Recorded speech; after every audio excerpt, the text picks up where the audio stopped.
We've never been more connected, my friends, in history.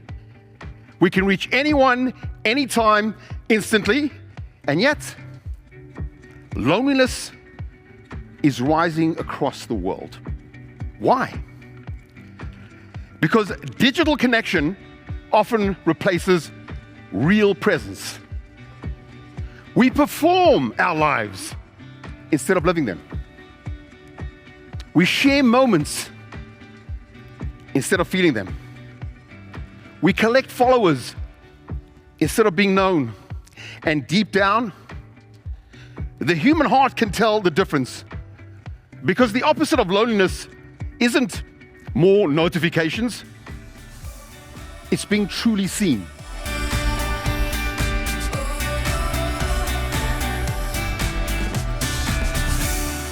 Welcome back to the Antony Gordon Show, powered by Lighthouse Edutainment. Today's episode is deeply personal. Firstly, because it's based on my recent TED Talk that I presented in Phoenix, Arizona. And secondly, because this is not just another conversation about technology. This is about the battle for your mind. Over the last 15 years, we have witnessed the largest uncontrolled psychological experiment in human history. An entire generation handed smartphones before emotional maturity. Children raised on algorithms designed not to nurture attention, but to capture it. Platforms engineered by some of the smartest people on earth, not to maximize human flourishing, but to maximize engagement, addiction, and profit. And the fallout is everywhere. Exploding rates of anxiety, depression, loneliness, self-harm, attention fragmentation, meaning deficiency, identity confusion. The scary part? Most people still think this is normal. Today, I want to share the core ideas behind my TEDx talk, titled Reclaim Your Hijacked Mind from Big Tech. This is not an anti-technology message. Technology is a tool. But when tools begin rewiring the human nervous system, shaping children's identities, destroying attention spans, and replacing authentic human connection with endless digital stimulation, we have to ask harder questions. Because if you don't consciously reclaim your mind, someone else will monetize it. So let's begin. We start off with our brain stretch to make sure our brains remain sharp as whips. So here's the scenario. A truck driver is going the wrong way down a one-way street. He passes 5 police officers and none of them stop him. Why not?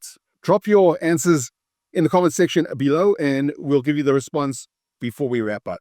On to our acronym MDS, M for myth, D for dispel, C superseding the dispelled myth with some tools for life. M for myth. So the myth is that social media and technology are just harmless tools for entertainment and connection. So let's unpack and let's dispel this myth. If these platforms were truly neutral tools, we would not be witnessing historic spikes in anxiety, depression, loneliness, self-harm, sleep deprivation, and attention fragmentation, especially among young people. The reality is this: many apps and platforms are intentionally engineered to capture and keep human attention for as long as possible. Infinite scroll, push notifications, algorithmic reinforcement, variable rewards, social validation loops. These systems are not accidents. They are designed using behavioral psychology and dopamine feedback mechanisms, similar to what keeps people addicted to slot machines. And when a generation spends thousands of hours inside environments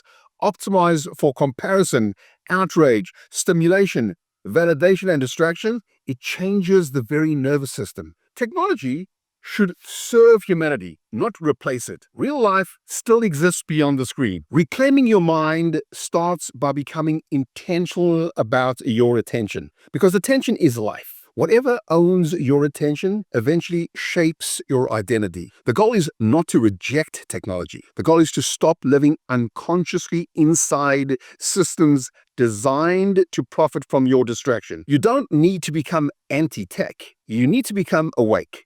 Because the most rebellious thing a person can do in the attention economy is think clearly for themselves.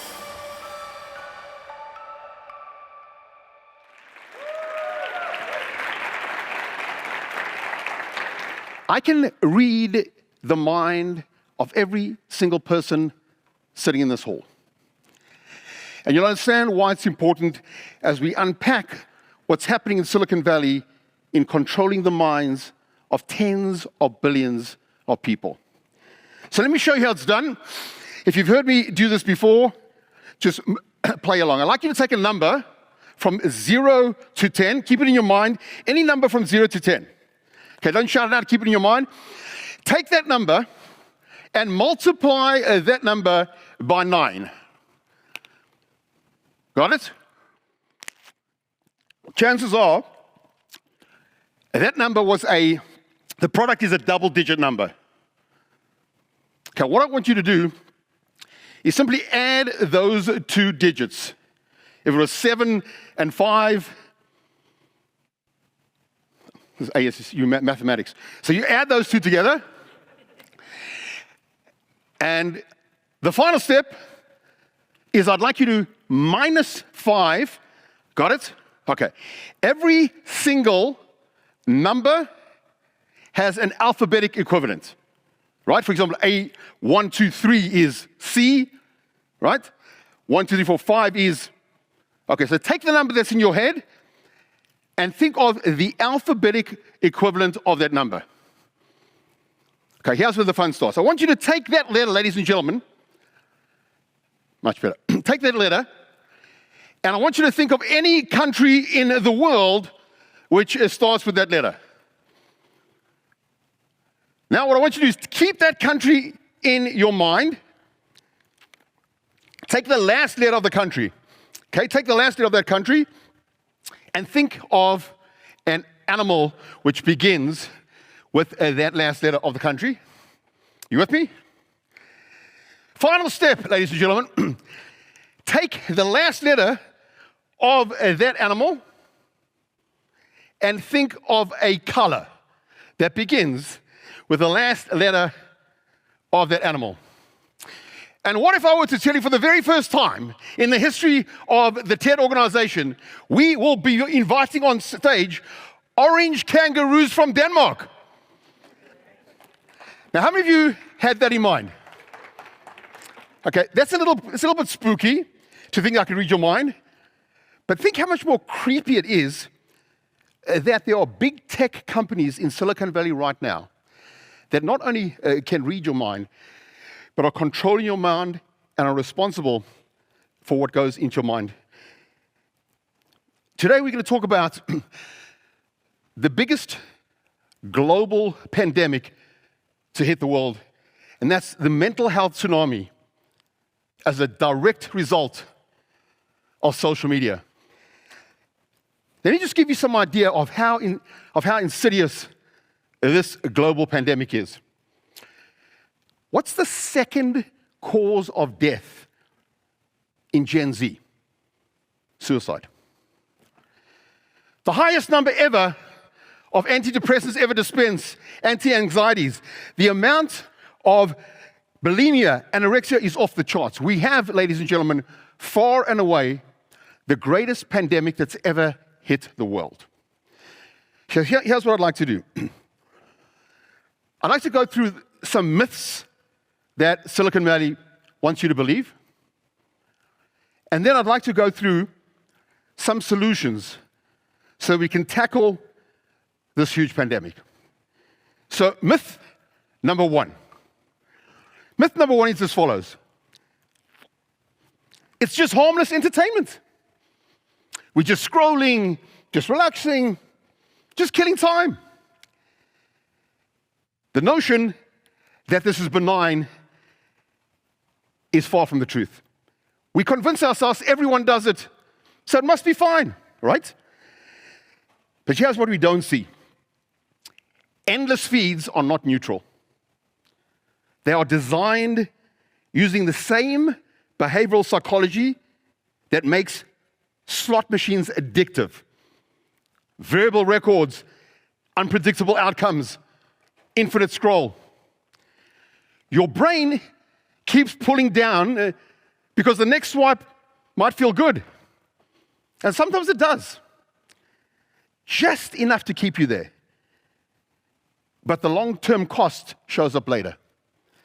Anxiety, in comparison, in the quiet feeling that hours pass and nothing meaningful happened. Because, my friends, attention isn't small. Attention is life in its rawest form. Where your attention goes, your future quietly follows. So here's a question worth asking. If I showed you a replay of everywhere your attention went in the last 24 hours, would you be proud of that life? Myth number 2 that Silicon Valley wants you to believe. I'm in control. We tell ourselves, I can stop at any time. I just need more discipline. Tomorrow, I'll use my phone less. But this, my friends, isn't a fair fight. On one side, your tired brain at the end of a long day. And on the other side, billions of dollars, artificial intelligence, and entire teams of people whose job it is to keep you scrolling. This is asymmetric warfare. And willpower alone was never meant to win that battle. So, my friends, the solution isn't stronger discipline. The solution, as we'll discuss in a few minutes, is better product design. Because discipline is fragile, but design is powerful. Change the environment, and behavior follows. Myth number 3 that Silicon Valley and the tech giants want you to believe. That more connection will make us less lonely. It should be called anti-social media. We've never been more connected, my friends, in history.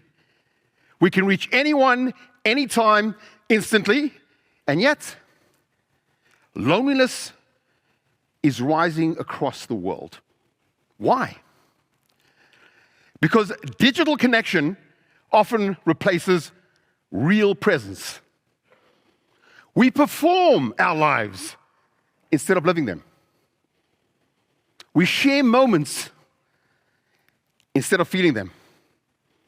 We collect followers instead of being known. And deep down, the human heart can tell the difference. Because the opposite of loneliness isn't more notifications, it's being truly seen. So how does big tech win? Not through evil intentions. I'm sure most people building these platforms are not necessarily villains. But the real issue is simpler and a lot more dangerous.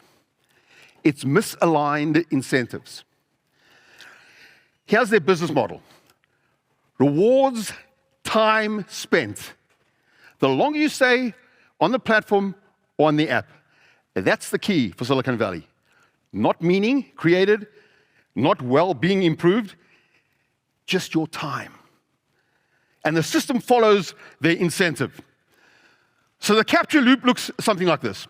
First, a trigger, a notification, boredom, stress, silence that feels uncomfortable. Then the scroll, endless, frictionless, always one more thing. And finally, the drain. Time gone, energy lower, your mood slightly worse. So tomorrow, the cycle repeats. Scroll, numb, repeat. And slowly, quietly, a life passes away. But my friends, I'm here to tell you that it's not too late to take your brain back.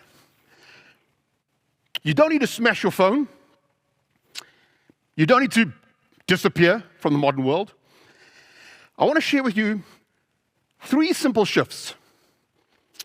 First, make the invisible visible. Create just enough friction to wake up your awareness. Turn off notifications that don't come from real human beings. Move addictive apps off your home screen because you cannot fight what you cannot see. And the moment you see the systems clearly, you are already trapped by it. Second thing I want you to think about. Replace.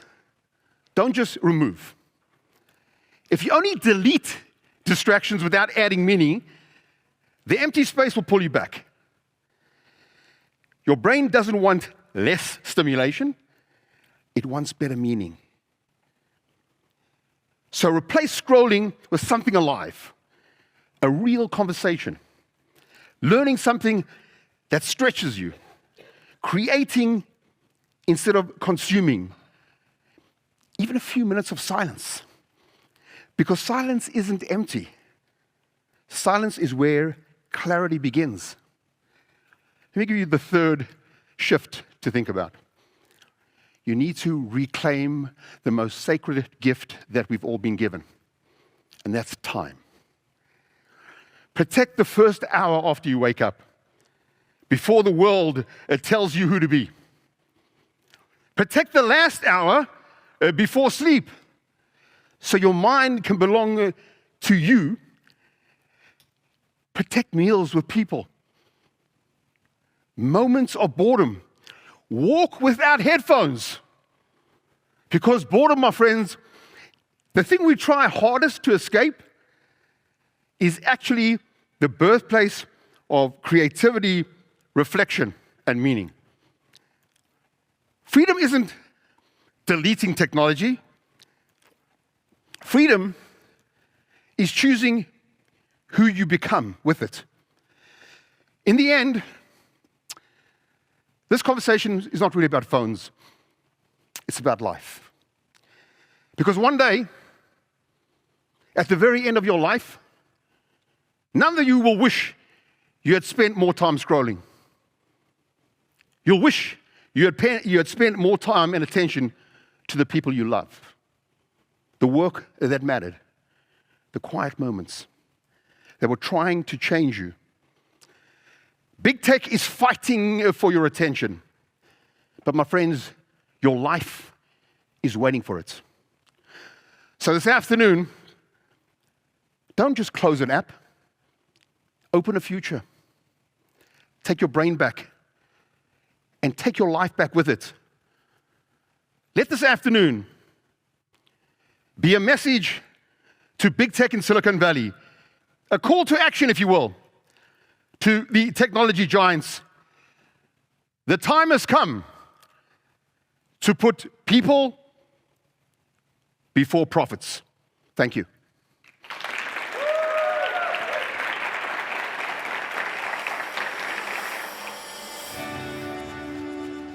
Before we wrap up today's episode, let's look at the answer to the brain stretch we posed earlier on. A truck driver is going the wrong way down a one-way street. He passes 5 police officers.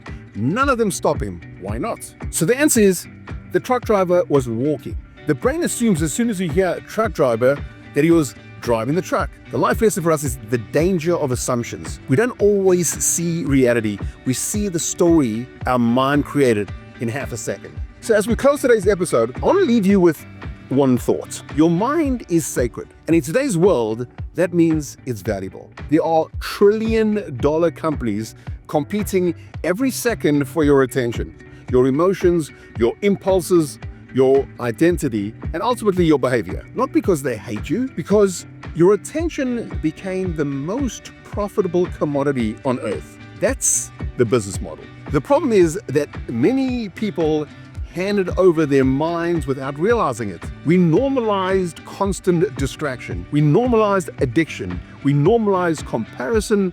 We normalized living more online than in real life. And now we're watching the consequences unfold in real time. That is why reclaiming your mind matters. Not just for productivity, for your humanity. But here's the good news. You can take your mind back. You can retrain your attention. You can reclaim silence. You can reconnect to purpose. You can build a life rooted in meaning instead of dopamine. And maybe the greatest act of rebellion in the modern world is becoming fully conscious again. Not living like a programmed consumer, but living like a human being with agency, purpose, values, and a soul. Big tech may understand the human psychology, but they don't get to define your destiny. That part is still yours. I'm Antony Gordon. Until next week, stay real, stay rare, and stay awake.